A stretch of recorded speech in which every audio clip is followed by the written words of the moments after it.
హైదరాబాద్ మహానగరం ఇప్పుడు ప్రపంచం దృష్టిని ఆకర్షిస్తూ ఉన్న సిటీ. బహుళజాతి సంస్థలకు అడ్డగా మారిన నగరం. ప్రధానంగా పశ్చిమ నగరం ఆకాశాన్ని తాకే మేడలకు కేర్ ఆఫ్ అడ్రస్.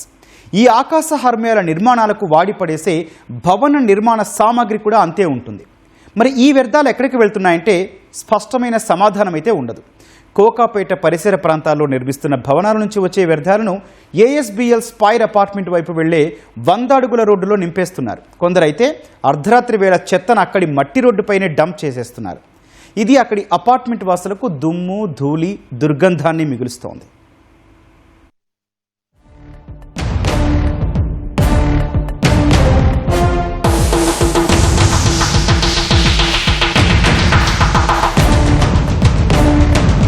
ఇది కూడా మన హైటెక్ నగరం హైదరాబాద్లోని రోడ్డే. ఓవైపు అద్భుతమైన నిర్మాణాలు, ఆధునిక హంగులతో కనిపించే కోకాపేటలోనే ఈ రోడ్డు ఉందంటే మీరు నమ్ముతారా? కానీ నమ్మి తీరాల్సిందే.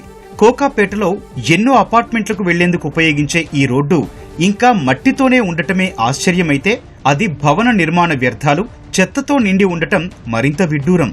ఇరుకైన మట్టి రోడ్డు, వాహనాలు వెళ్లడానికి కూడా వీల్లేని సరైన దారి, రోడ్డుకి ఇరువైపులా గుట్టల్లా పడేసిన నిర్మాణ వ్యర్థాలతో ఇప్పుడే ఇలా ఉంటే ఇక పూర్తి స్థాయిలో వర్షాలు కురిస్తే ఎలా ఉంటుందో చెప్పనవసరం లేదు. దుమ్ము, ధూళి, గుంతలు, బురద, చెత్తా చెదారంతో ఆ దారిలో వెళ్లాలంటేనే అమ్మో అనే పరిస్థితి తప్పదు. ఈ మార్గంలో తమ నివాసాలకు చేరుకునే వారైతే నిత్య నరకం అనుభవిస్తున్నారు. అప్పుడు ఒక చిన్న సిమెంట్ రోడ్డు ఉండేది, అప్పుడు చాలా బెటర్గా ఉండింది. తర్వాత రోడ్డు వేస్తామని చెప్పి స్టార్ట్ చేశారు. గత 2 సంవత్సరాలుగా ఇక్కడ రోడ్డు కంటే ఎక్కువ చెత్త వేశారు.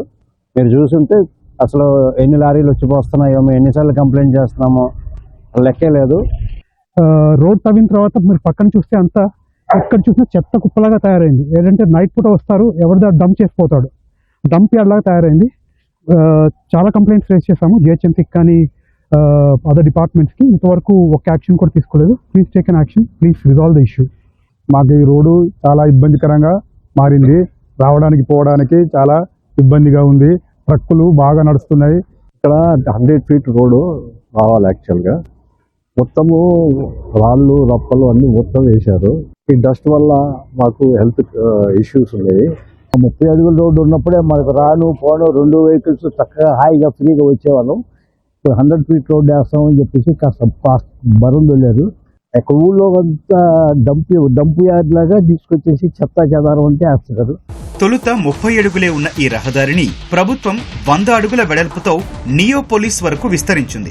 ఇది ప్రకటనకే పరిమితమై రహదారి నిర్మాణ పనులు ఎక్కడ వేసిన గొంగళి అక్కడే అన్నట్టు మారాయి. మట్టి రోడ్డుపై గుంతలు పడి ఆ మార్గంలో ప్రయాణం అంటే నరకానికి వెళ్తున్నట్టే ఉంటుందంటున్నారు చుట్టుపక్కల ప్రాంతాల వారు.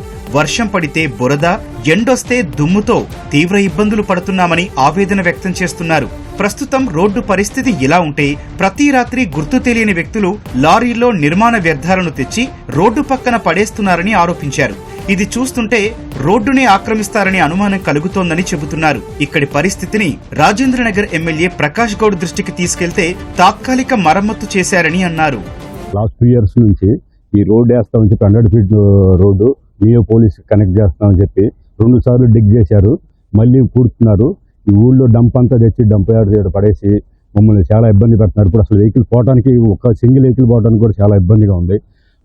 ఎమ్మెల్యే గారిని అప్రోచ్ అవుతే ఆయన ఒకసారి క్లీన్ చేయించాడు. మళ్ళీ సేమ్ అట్నే తీసుకొచ్చి మళ్ళీ ఇంకా ఎక్స్ట్రా రోడ్ అంతా క్లోజ్ చేశారు.